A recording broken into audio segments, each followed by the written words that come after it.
Hello students, मैं जयप्रकाश आप लोगों का स्वागत करता हूं मेरे यूट्यूब चैनल साइंस एकेडमी पर। तो स्टूडेंट्स, मैं एक चीज़ आपको बता दूं, मैंने एक लास्ट जो वीडियो अपलोड किया था वो ग्रुप थ्योरी का, उसमें मैंने आप लोगों को बताया था कि मैं फर्स्ट ग्रेड और सेकेंड ग्रेड मैथमेटिक्स सब्जेक्ट से जो प्रिपरेशंस कर रहे हैं उन स्टूडेंट्स के लिए मैं ये वीडियोज़ प्रिपेयर करना स्टार्ट किया है। तो हमारा जो ग्रुप थ्योरी का जो टॉपिक है ये लगभग 5 से 6 क्वेश्चंस का रहता है और 5 से 6 क्वेश्चन इसमें हमारे एग्जाम में आते हैं। तो लगभग 10 मार्क्स का ये टॉपिक रहता है हमारे लिए, और जब 10 मार्क्स का हमारे लिए टॉपिक है तो बहुत ही इंपॉर्टेंट टॉपिक रहता है अलजेब्रा का। ये अलजेब्रा का हमारा टॉपिक है ग्रुप थ्योरी, समूह सिद्धांत। तो आज मैं जो इस टॉपिक को स्टार्ट कर रहा हूँ, लास्ट वीडियो में मैंने आपको सिर्फ ये बताया था कि व्हाट इज ग्रुप, ग्रुप क्या है और ग्रुप कितने प्रकार का होता है, टाइप्स ऑफ ग्रुप्स बताया था। आज हम लोग टाइप्स ऑफ ग्रुप्स के बाद का जो स्टार्ट होता है, मतलब कैसे हम किसी ग्रुप को चेक करते हैं, एक कंपोजिशन टेबल, सैकरिया सारणी जिसे हम कहते हैं, और भी बहुत सारी उसकी प्रॉपर्टीज है, उसके बारे में हम लोग बात करना स्टार्ट करते हैं। तो ध्यान से देखिएगा स्टूडेंट। सबसे पहले मैं आपको बता देता हूं समूह, वापिस एक छोटा सा पॉइंट लेकर के कि समूह क्या होता है। समूह एक सेट है, समुच्चय है। समूह एक सेट है, एक समुच्चय है जो कि किसी भी बाइनरी ऑपरेशन के लिए कुछ कंडीशंस को फॉलो करता है। किसी भी बाइनरी ऑपरेशन के लिए द्विआधारी सहक्रिया के लिए बहुत सारी कंडीशंस को फॉलो करता है, तो उसे हम समूह कहते हैं। अब कौन कौन सी कंडीशन थी? सबसे पहले था संवृत, साचर्य, तत्समक, प्रतिलोम, क्रम विनिमयता, close, associative, identity, inverse and commutativity. जो इन 5 कंडीशंस को फॉलो करता है, एक ऐसा सेट जो किसी भी बाइनरी ऑपरेशन के लिए उन 5 कंडीशंस को फॉलो करता है, उसे हम ग्रुप बोलते हैं। तो जब भी हमें ग्रुप की बात की जाएगी तो हम उन 5 प्रॉपर्टीज को चेक करेंगे। अब ग्रुप के अंदर हमने टाइप्स पढ़े थे। जैसे सबसे पहले पढ़ा था हमने ग्रुपॉइड, जिसे हम लोगों ने कल्प समूह, क्वेसी समूह, जिसे हम लोगों ने कल्प समूह, क्वेसी समूह बोला था, ग्रुप बोला था। तो वो क्या होता है एक्चुअल में? वो द्विआधारी सहक्रिया के परिभाषित होने की जो कंडीशन है, मतलब कि सिर्फ क्लोज होना, उसे हम क्वेसी समूह बोला था। ऐसे हम लोगों ने उसके बाद हमने पढ़ा था कि जो हमारा ग्रुपॉइड है, उसके बाद हमने पढ़ा था सेमी ग्रुप, सेमी ग्रुप के बाद हमने पढ़ा था मोनोइड, मोनोइड के बाद हमने बताया था कि जो आपका ग्रुप है वो क्या होता है, उसके बाद हमने बताया था कि ऑर्बेली समूह क्या होता है। तो इन ग्रुप्स के बाद हम बात कर रहे हैं कि ग्रुप्स से रिलेटेड जब क्वेश्चन आपके पास आता है तो आपको कैसे सॉल्व करना है, और कुछ ऐसी कंडीशन जैसे इनवर्स और आइडेंटिटी और इनवर्स, ये तो दोनों पॉइंट्स हैं, इस पर ही ज्यादातर क्वेश्चन एग्जाम में आता है। तो हमें इसका क्वेश्चन कैसे सॉल्व करना है, तो सबसे पहले मैं आज जो आपको बता रहा हूं, सबसे पहले मैं कंपोजिशन टेबल के बारे में आपको समझा रहा हूं, तो साथ ही साथ मैं मॉड्यूलेशन के बारे में भी आपको बता देता हूं। तो मॉड्यूलेशन में 2 प्रकार के लूंगा, एक तो एडिटिव मॉड्यूलेशन, एक मल्टीप्लाइंग मॉड्यूलेशन, मतलब योगात्मक मॉड्यूलो और गुणात्मक मॉड्यूलो। योगात्मक और गुणात्मक मॉड्यूलों के मैं एक एग्जांपल लेता हूं और फिर उसके बारे में मैं आपको उसके रिलेटेड क्वेश्चन सॉल्व करूंगा। जैसे स्टूडेंट्स, आप लोगों को जब हम लोग पढ़ते हैं तो ऐसा आप लोगों को मिलता है, जैसे कि मैंने ये लिख दिया, ठीक है स्टूडेंट्स। तो अगर आपको यहां ध्यान से देखो तो 3 + 2 5, और 5 में 5 का डिवाइड करेंगे। देखिए ये जो प्लस के बेस में है, आधार में है, इसे हमें भाग देना है। अब 5 में 5 का भाग जाता है तो क्या आता है स्टूडेंट्स? हम लोग क्या लिखते होते थे, भाग देने के बाद भागफल को आंसर मानते हैं। बट जो मॉड्यूलेशन होता है उसमें जो आंसर आता है उसको शेषफल को लेना है। तो जब मैं 3 + 2 5 आएगा और 5 में 5 का डिवाइड करूंगा तो जो रिमाइंडर आएगा, जो शेषफल आएगा, वो 0 आता है स्टूडेंट्स। अब अगर मैं यहां लिख लेता हूं 1 + 2 और डिवाइड कर रहा हूं मैं कुछ इस तरह से 3 से, तो अगर 1 + 1 क्या आ गया? 2। अब क्या 2 में 3 का डिवाइड जाएगा स्टूडेंट्स? कभी नहीं जाएगा। तो मीन 2 हमारे पास में जो रिमाइंडर आएगा वो क्या आएगा स्टूडेंट्स? 2 ही आएगा। अब हमारा रिमाइंडर 2 आ गया है, तो ये हमारा एडिटिव मॉड्यूल होता है स्टूडेंट्स, ठीक है। इसे मैं रिप्रेजेंट करना बताता हूं। जब आपके पास में क्या होता है, a + b और किसी भी नंबर का आप डिवाइड कर रहे हो, a + b ऐड कर रहे हैं हम लोग, a और b को ऐड करने के बाद जब हम लोग p का डिवाइड करते हैं तो इसका जो आंसर है स्टूडेंट्स कुछ इस तरह से लिखा जाता है कि या तो क्या आंसर आएगा, सीधा सीधा a + b आएगा, या वहां पर आंसर क्या आएगा, a + b - का p आंसर आएगा। कब स्टूडेंट्स? जब a + b क्या होता है, लेस देन हो p से। देखिए लेस देन है 3 से, आप समझ सकते हैं। तो 3 से लेस देन तो डायरेक्ट जो आंसर है वो आंसर आ जाएगा।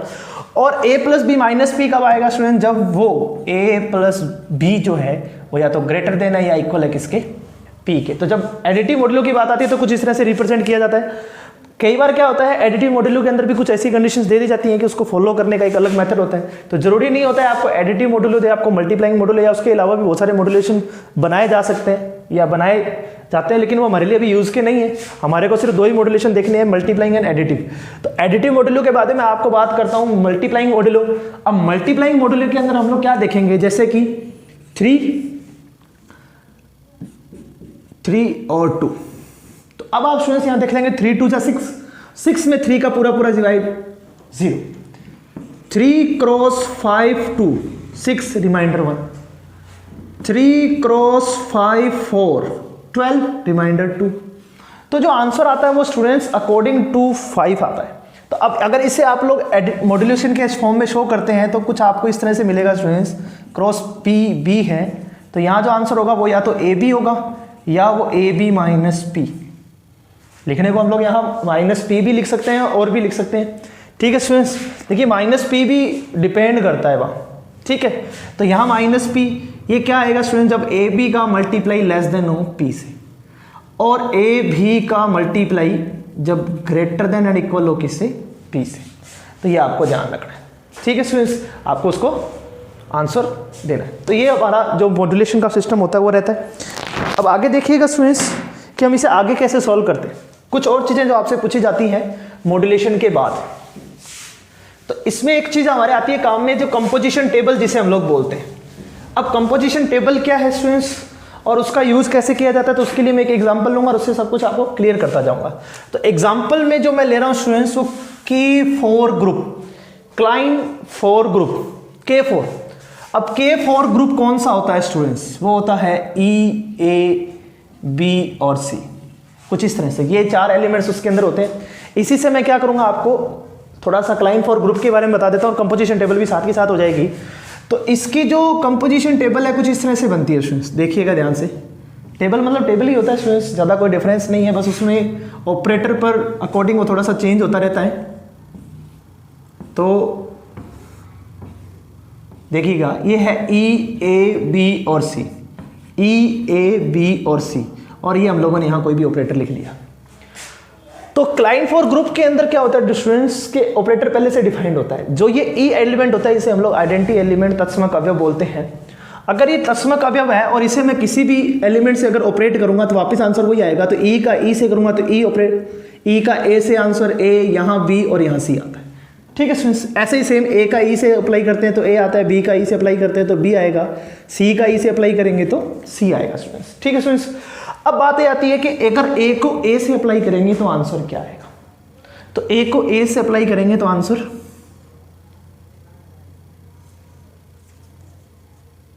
ई आएगा, ठीक है स्टूडेंट्स। बी को बी से अप्लाई करेंगे तो ई, सी को सी से अप्लाई करेंगे तो ई, बी ए को बी से अप्लाई करेंगे तो सी आंसर। देखिए ए और बी तो लास्ट बचा हुआ आंसर, ए और सी तो बी, बी को ए से अप्लाई करते हैं तो सी आंसर आता है, बी को सी से करते हैं तो ए आंसर, सी को ए से आंसर करते हैं तो बी और यहाँ आएगा ए। तो एक चीज़ मैं बता दूं स्टूडेंट्स, यहाँ आप लोगों को देख के पता चल गया होगा कि ये जो हमारा एवरी एलिमेंट है आइडेंटिटी को छोड़ करके वो क्या होता है, इन्वर्स होता है, ठीक है ना। खुद का ही इन्वर्स होता है स्टूडेंट्स, खुद का इन्वर्स। तो खुद का इन्वर्स इटसेल्फ की बात कर रहे हैं तो ए का इन्वर्स कौन है स्टूडेंट्स, ए है। बी का इन्वर्स कौन है, बी है। सी का इन्वर्स कौन है, सी है। तो सबसे पहले तो आपको आइडेंटिटी, देखिए मैं बात कर रहा था कंपोजिशन टेबल की, तो कंपोजिशन टेबल में हम लोग वो चारों पांचों कंडीशंस कैसे चेक करते हैं। तो सबसे पहली जो कंडीशन आती है स्टूडेंट्स उसे हम लोग बोलते हैं क्लोज संव्रत। अब अगर आप इस टेबल में जो भी हमारा रिजल्ट आया है क्या वो हमारे ग्रुप से बाहर आया, नहीं आया। इसका मतलब जितने भी रिजल्ट आ रहे हैं वो सारे के सारे हमारे ग्रुप में बिलोंग कर रहे हैं और वो हमारे ग्रुप में बिलोंग कर रहे हैं। इट मीन्स ये जो सेट है वो इस ऑपरेशन के लिए क्लोज्ड है, मतलब द्विआधारी सहक्रिया इसमें परिभाषित है। दूसरे जो कंडीशन आती है वो उसे हम बोलते हैं एसोसिएटिविटी स्टूडेंट्स। तो यहाँ आप किन्हीं भी 3 एलिमेंट्स का आपस में ऑपरेट करके देखेंगे तो आंसर इक्वल आता है। देखिए स्टूडेंट्स मैं बताता हूँ, जैसे मैंने ले लिया ए, बी और सी को ही ले लिया स्टूडेंट्स।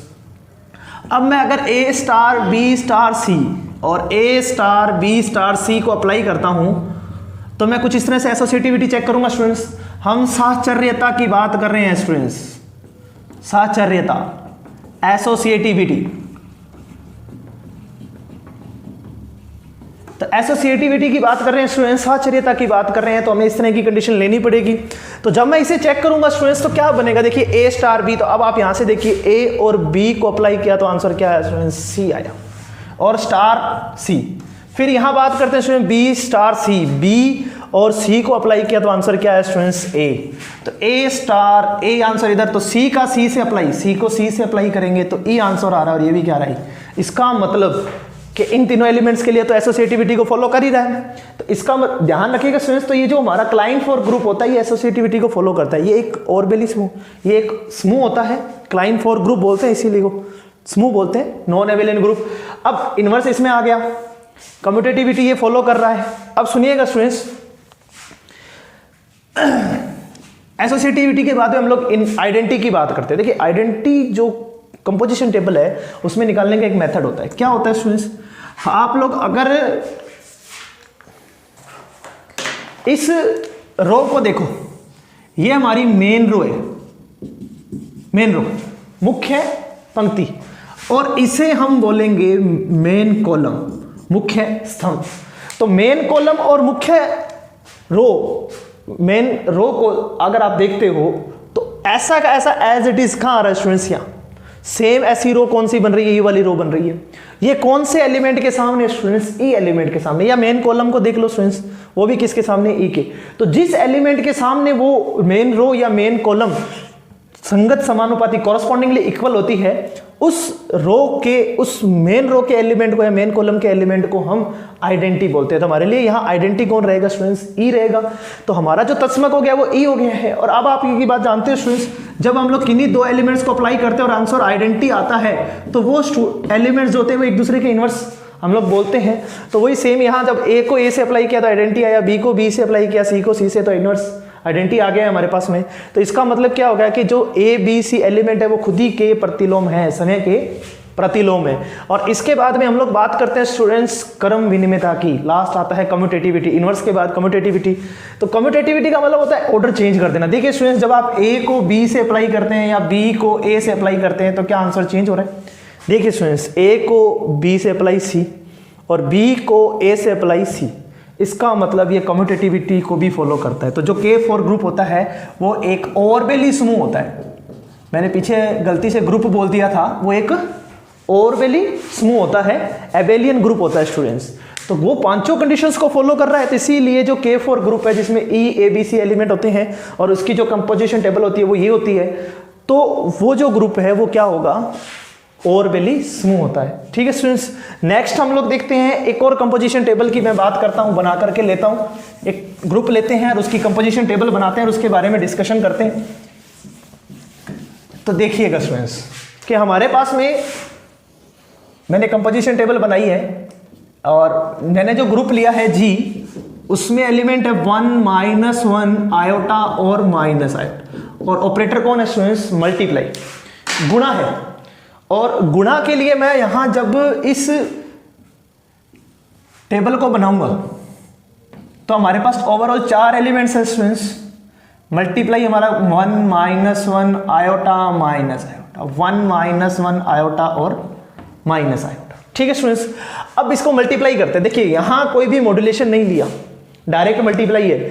तो जब मैं मल्टीप्लाई करूंगा 1 - 1 आयोटा माइनस आयोटा, देखिए 1 का मल्टीप्लाई -1 से मल्टीप्लाई, आयोटा से मल्टीप्लाई और माइनस आयोटा से मल्टीप्लाई। फिर बात करते हैं -1 का, -1 +1 माइनस आयोटा और प्लस आयोटा, ये बनेगा।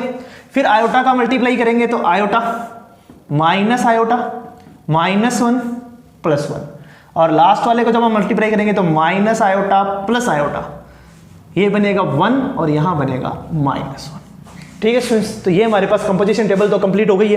तो आप मुझे एक बात देखो यहां ध्यान से, तो ये जो कंपोजिशन टेबल के हमारे जो रिजल्ट्स आए हैं, इस रिजल्ट्स में कोई भी ऐसा एलिमेंट है जो ग्रुप के बाहर से आए हैं, एस ग्रुप से बाहर आए हैं, नहीं आया।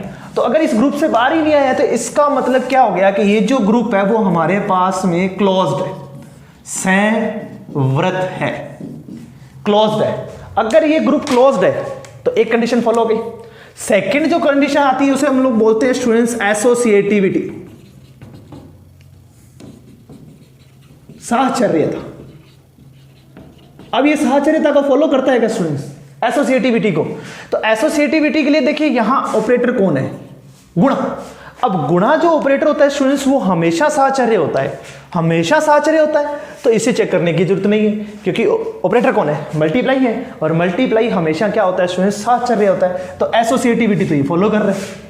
अब तीसरी जो कंडीशन आती है उसे हम लोग क्या बोलते हैं स्टूडेंट्स, आइडेंटिटी। अब अगर आप लोग यहाँ आइडेंटिटी तत्समक की बात करते हैं तो स्टूडेंट्स मैंने अभी लास्ट क्वेश्चन में आपको बताया, आप लोग मेन रो और मेन कॉलम को देखेंगे। मेन रो और मेन कॉलम, मुख्य पंक्ति और मुख्य स्तंभ, ये जो मुख्य पंक्ति है ये वापस यहाँ रिपीट हो रही है, कॉरस्पॉन्डिंगली इक्वल है, संगत समानुपाती है। तो किस एलिमेंट के लिए संगत समानुपाती? इस एलिमेंट के सामने। यार मेन कॉलम को देखते हो तो वो भी किस एलिमेंट के सामने है, 1 के। तो ये जो आइडेंटिटी आता है, वो जो तस्मक आ रहा है, वो एलिमेंट कौन है, 1 है। तो क्या ये जो एलिमेंट आया है वो हमारे ग्रुप में बिलोंग करता है? करता है। इसका मतलब हमारा आइडेंटिटी बिलोंग कर रहा है, एग्जिस्ट करता है। लास्ट जो फोर्थ जो कंडीशन आती है उसे हम लोग बोलते हैं स्टूडेंट्स इनवर्स, प्रतिलोम। अब स्टूडेंट्स बताइए प्रतिलोम कैसे चेक करेंगे?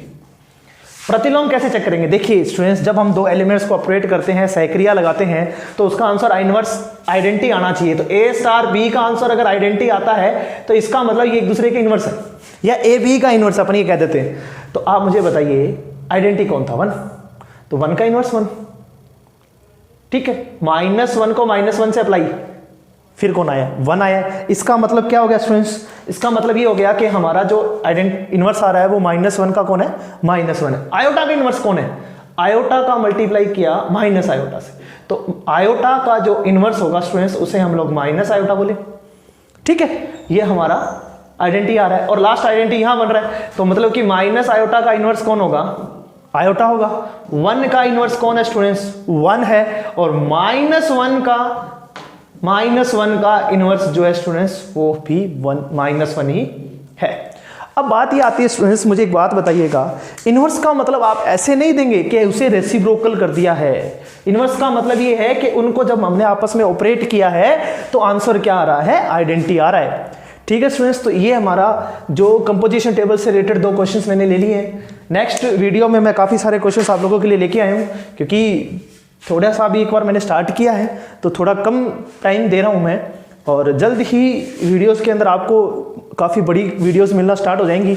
और आप ज़्यादा से ज़्यादा स्टूडेंट्स तक मेरी ये वीडियोस शेयर करो, ताकि जो भी स्टूडेंट्स फर्स्ट ग्रेड और सेकंड ग्रेड की प्रिपरेशन कर रहा है तो उनके लिए जो ग्रेजुएशन का पोर्शन है ना स्टूडेंट्स, जो हमारा यूजी का जो पोर्शन है, अंडर ग्रेजुएट का यूजी का, उस टॉपिक्स को तो कम से कम हम लोग कंप्लीट ही कर लें। तो स्टूडेंट्स एक चीज़ और बता देता हूँ मैं, हमारा जो एक ACF का जो एग्ज़ाम है उसमें भी हमारे मैथ्स काफ़ी आने वाली है, और उसमें भी यही टॉपिक हमारे लिए सेम है।